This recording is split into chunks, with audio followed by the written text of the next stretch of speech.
de la mañana con 15 minutos, estamos de regreso en nuestro programa Opinión Pública de Radio Presidente Ibáñez. Está con nosotros Juan Luis Yarzo, nuevamente un día lunes. ¿Cómo estás, Juan Luis? Bien, pues una nueva semana. Como se nos va el año, se va rapidísimo, ya llega un poquito para septiembre. Sí, ese fin de semana largo va a ser como sí, esperado, semana larga, va a ser esperado por muchos. Sí, es como para cargar energía, ¿no? Para que seguir el año. Sí, para seguir con el año. Justo pero literalmente estamos en la mitad del año. Me da la impresión que sí, Estamos 24 de junio. A 24 de junio ya. ¿Cómo pasa? Ya. Me autosaludo, San Juan, pues cierto, ¿no? ¿Verdad? Pues verdad. No, feliz onomástico. Sí, y saludo a todos los... Me acordé porque me dijiste el 24. Claro.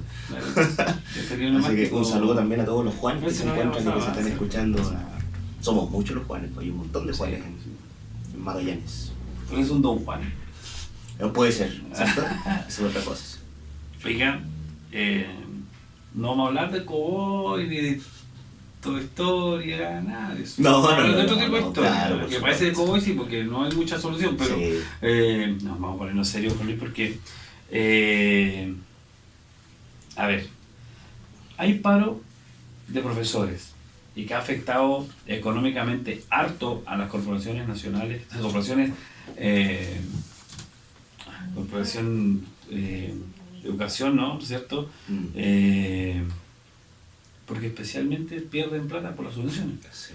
De hecho, ayer vimos una imagen súper polémica increpando en el cementerio de Santiago a la ministra Cubillos, un profesor, no sé si Sí, algo escuché. Sí. Ministra que se esperaba que sea solicitada su renuncia la semana pasada y se mantuvo más firme que todo. Así es. Fue repudiado sí el acto de increparla porque ella andaba sola para ver seguro a sus familiares en el cementerio y claro, se increpaba por una profesora indicándole algunas cosas sin una falta de respeto, pero sí, creo que no era el lugar. Pero no era el lugar del momento. O sea, a ver, el tema es que el ministro es ministro las 24 horas del día, los 7 días de la semana, entonces, pero hay lugares. Hay espacios. Claro, o sea, si tú hay vas a ver a un lugares. familiar o vas a una actividad personal particular no debería ocurrir, pero bueno.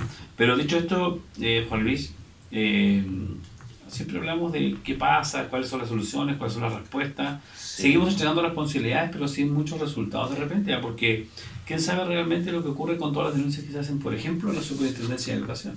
Sí.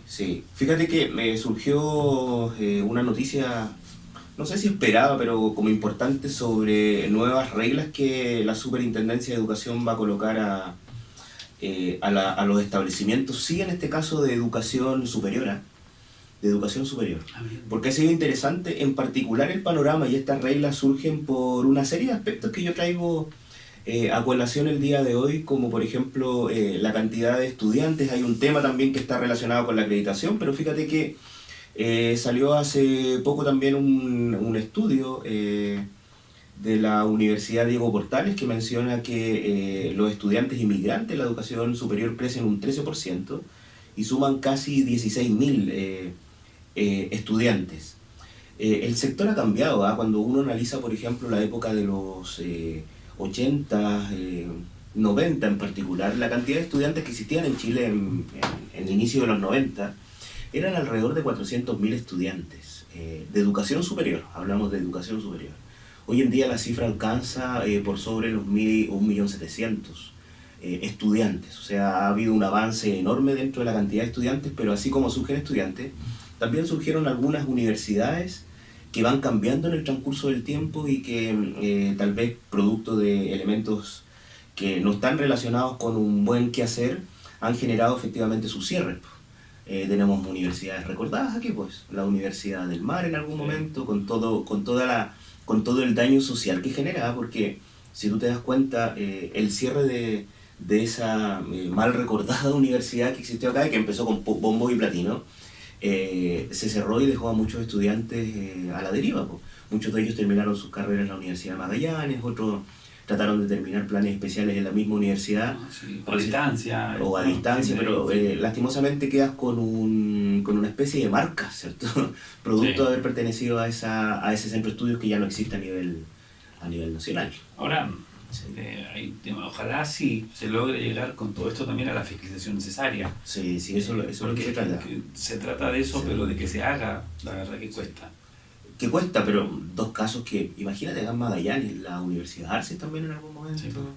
En realidad son instituciones que en ocasiones fueron un poco serias y que se daba también la rutina de que en realidad generaban, por ejemplo, lo que se conocían eran como entidades inmobiliarias y arrendaban sus propios edificios para generar, por ejemplo, lucro de un elemento que no tiene lucro. Bien sabemos que en realidad la educación es sin fines de lucro, pero encontraron también una mañita para generar lucro. Y por eso hay algunas entidades que se genera precisamente en esa situación. De tal manera que ese es el motivo por cual la superintendencia genera efectivamente lo que se conocen como las 10 reglas nuevamente del juego de la educación financiera. Entre ellas te menciono algunas solamente de estas 10. Primero, los datos financieros. O sea, quiere decir que esta superintendencia siempre va a poder exigir y conocer los estados financieros de las instituciones y auditarlos con empresas externas. Que ese es un dato fundamental, porque si nosotros no hubiéramos enterado del quehacer, por ejemplo, que tenía la misma Universidad del Mar en algún momento, la ARCIS, que estaban tan mal financieramente a nivel que no pagaban a sus profesores, se generaba y se hubiera podido generar una intervención antes de haber generado ese cierre y darle, por ejemplo, cierta tranquilidad a las familias que en realidad estudiaban ahí. Recuérdate, la historia es súper interesante, de repente la olvidamos, pero en realidad hay carreras como, ¿te acuerdas? Perito forense, que fue lanzada efectivamente por la Universidad del Mar y que no tenía campo laboral y que nunca lo tuvo. De tal manera que en realidad dentro de los arreglos que había hecho al interior de la misma ex Universidad del Mar, generaron entonces, por ejemplo, que estos estudiantes pudieran elegir cualquier otra carrera al interior, ¿cierto?, de la universidad. Algunos estudiaron Derecho, pero sin embargo tampoco tuvieron, por ejemplo, un buen destino. Sí, claro, sí. El tema es un tema de calidad también de la educación, ¿no? Bueno, y creo que ahí está el llamado justamente a la superintendencia, pues, a generar que, más allá de que se entregue un buen servicio y una educación de calidad, ¿no? Puede ser posible que actualmente la Universidad de Magallanes, por ejemplo, tiene, entiendo que 6 carreras en paro. Sí. 6 carreras en paro. Creo que un poco más, porque en realidad hay una resolución en la cual se indica que la universidad está en paro, ¿cierto? De tal manera que durante este periodo de tiempo se suspende hasta el día viernes. Antes que se tome la resolución en la asamblea respectiva con parte de los estudiantes, hay una paralización hasta el día viernes por parte de la Universidad de Magallanes. Así que forma parte de aspectos que también son necesarios. Ahí el trasfondo sí va por otros lados, Daniela. El trasfondo está relacionado con exigir, por ejemplo, aspectos que están relacionados con el aspecto del género, con estas acusaciones de acoso que en algún momento surgieron, no sé si recuerdas, el año pasado, que provocó una paralización y una toma de mucho tiempo. Toma feminista. Sí, de tal manera que en realidad, por ejemplo, hoy en día resurgen esos temas para ver cuál es el avance, cuál es lo que va. Entonces son manifestaciones. Pero ahí a ver, de sus palabras, Juan Luis, que se está reflotando el tema para ver cuáles son los avances, quiere decir que está funcionando. Porque si vamos a ver los avances, es porque algo hay. O sea, yo no lo sé. Distinto es en qué está. Sí. Distinto sería decir, no, el paro es para ver en qué está. Es porque no se sabe nada, pero si vamos a ver los avances es porque algo se ha avanzado. Es que igual pueden haber avances nulos, o avances que no han sido efectivos, o sea, es un aspecto semántico. Pero el primer avance muy importante es que ya se ponga sobre la mesa. Claro, por supuesto, sí. Claro, el tema es que también, a ver, no le echemos la culpa solamente a la empiedrado, ¿no?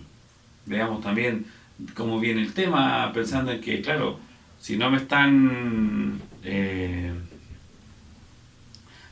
dando la solución de las que pedimos y me dijeron que sí, bueno, no bajemos los brazos y jugamos ahí, podríamoslo a conocer, hagamos ruido, por ejemplo, voy a poner un ejemplo de nada que ver, pero me salgo de la educación. En estos momentos, como va a ser habitual durante varios días, se está realizando una protesta afuera del ELEAM, que es el Centro de la Estadía para Adultos Mayores, porque hay un futuro incierto de qué va a pasar con los trabajadores, porque el futuro del ELEAM está claro, se va a privatizar, que actualmente lo tiene la administración el Servicio de Salud. Lo mismo y algo muy parecido es con esto. O sea, si estos trabajadores se quedan callados, nadie sabe nada, pero acá, con el caso de las universidades, por ejemplo, especialmente lo más que tiene que ver con el tema de la protesta y las tomas feministas que se hicieron, escuchamos a la gente, a las feministas, ¿no?, para la toma, pero después hay meses que no se ha sabido nada más. Claro. En qué están, en qué se ha conversado, con quién se han reunido. Sí. Han conversado con Beatriz Sánchez, por ejemplo, Seremi de Educación sobre el tema y qué manera el ministerio intervino en la universidad. Entonces, ¿le damos la responsabilidad a la superintendencia? ¿Es la superintendencia la que se debe obligar a analizar y ver los temas? Es que hay muchos casos ahora desde el punto de vista, porque la superintendencia lo que ve es el funcionamiento que nosotros habíamos visto de acuerdo al funcionamiento operativo de la universidad.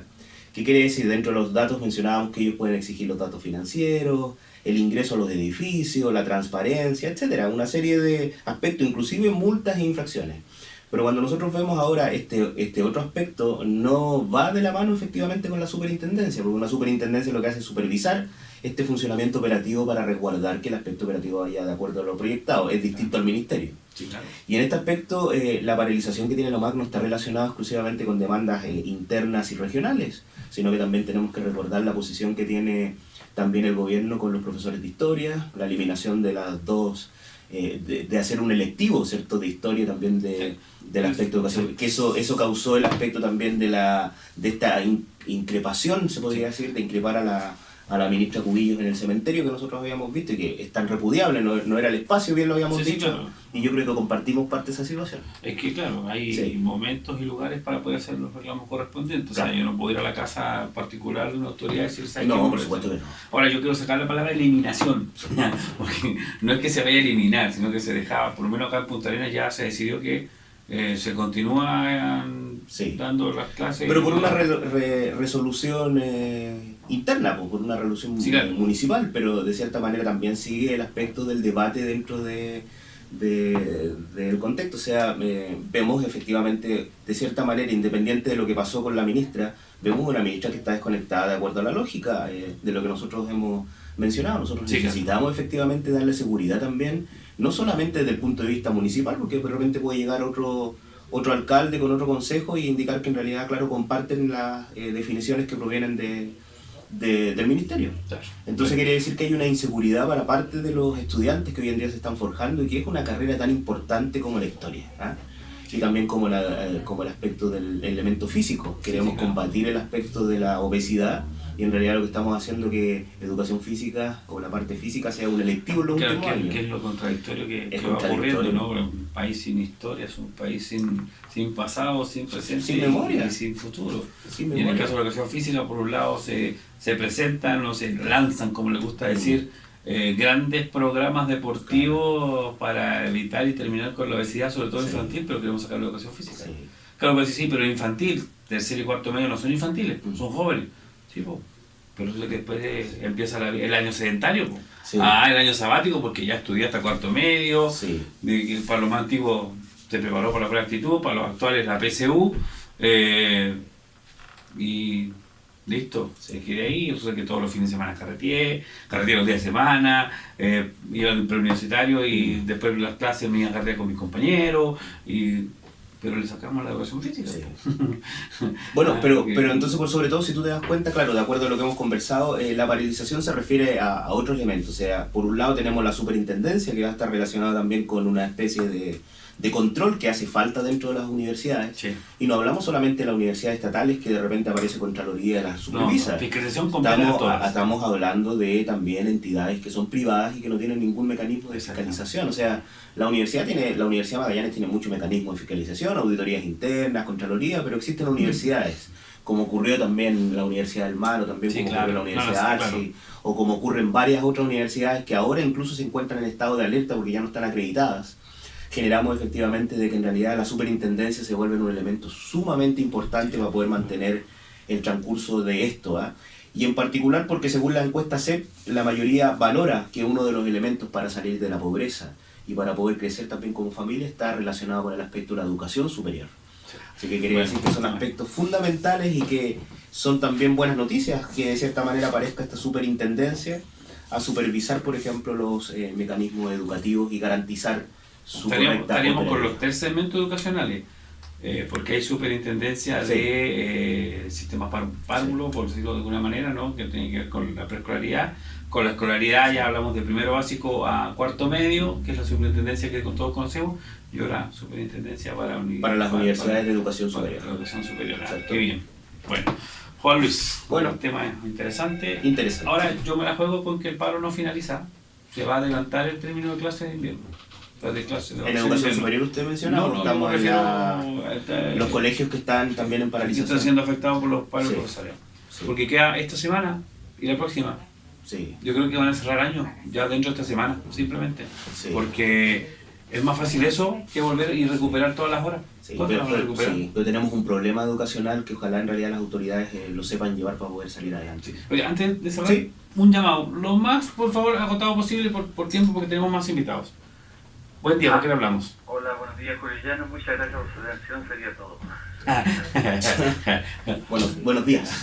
Profesor, lo escuchamos. Estoy escuchando al colega, parece, y lo he encontrado muy asertivo en muchas cosas, y yo creo que las equivocaciones, errores o situaciones que estamos viendo en la educación, tanto parvularia, media, básica, media y superior, son producto de que no existe una conexión real de las autoridades que han asumido con los reales problemas que subsisten todavía durante muchos años en la educación en Chile. Yo no puedo, y lo entiendo perfectamente, educación física no se puede eliminar, no se puede acotar. Si tenemos una obesidad, especialmente en Punta Arenas, ustedes deben saber de que la obesidad es tremenda. Aquí estamos sobre el 17%, tengo entendido, y me pueden corregir. Es cosa de vernos. Y estamos celebrando el Día del Patrimonio y vamos a terminar con la historia. O sea, sí, claro. No solo es desajuste, sino que hay cosas incoherentes. Así es. Y eso es peligroso y terrible cuando la educación se manosea, y perdóname la expresión, colega, con gente que no entiende qué es lo que significa, ¿cierto?, dar las herramientas suficientes para que un ciudadano tenga acceso a mejores recursos. Y con respecto a la educación, hemos sobredimensionado la universitaria, dejando los institutos de formación profesional. A mí me ha tocado salir fuera del país y conozco varias realidades de otras situaciones en Europa, donde su economía está fortalecida por los técnicos de mando medio, donde el ingeniero evidentemente que es importante, pero los técnicos de mando medio en la educación técnico profesional, que va desde salud, por el asistente de salud, el enfermero, de primer, no sé cómo le llaman, enfermero, hasta el ingeniero de ejecución, que existía hace muchos años, no sé cuál es la edad del colega, ingeniero de ejecución, que estaba entre el ingeniero civil y el técnico calificado. O sea, la educación hay que readecuarla, hay que pensarla mejor en el futuro, y no creer que solamente la universidad es el fin o el medio para obtener y acceder a mejores calidad de vida. Así es. Oiga, don Julio, nos cortó, yo ya... Sí, vamos a hacer una pregunta. Iba a hacer una pregunta, porque quería que me diga qué significa time for action. For action. Porque su hija, la hija de Julio Llano va a participar, y pues Julio Llano es profesor de inglés, su hija es periodista, vive en Alemania, magallánica, chilena, radicada en Alemania como periodista. Oye, pero un tema muy atingente, lo que acaba de mencionar el profesor, era profesor. Profesor de inglés. Profesor de inglés. Uno de los temas que son muy interesantes, nosotros hemos entregado oficios y hemos entregado profesiones al mercado. Y dentro de las profesiones que hemos entregado al mercado, hemos entregado efectivamente el aspecto del profesor, de la carrera académica. Y eso también hemos entregado todas las profesiones a este aspecto. Sí.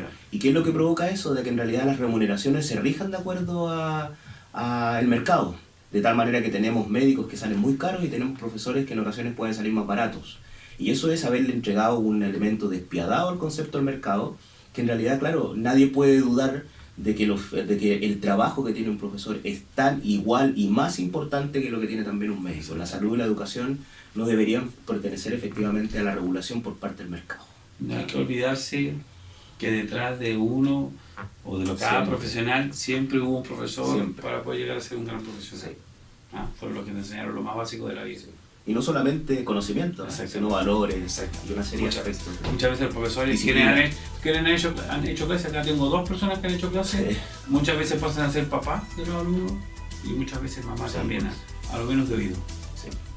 Bueno, Juan Luis, ¿nos reencontramos el próximo lunes? Como siempre, ya pues. para que tenemos una gran conversación. Nos vamos a separar. con un tema musical y estamos con Nueva Figura.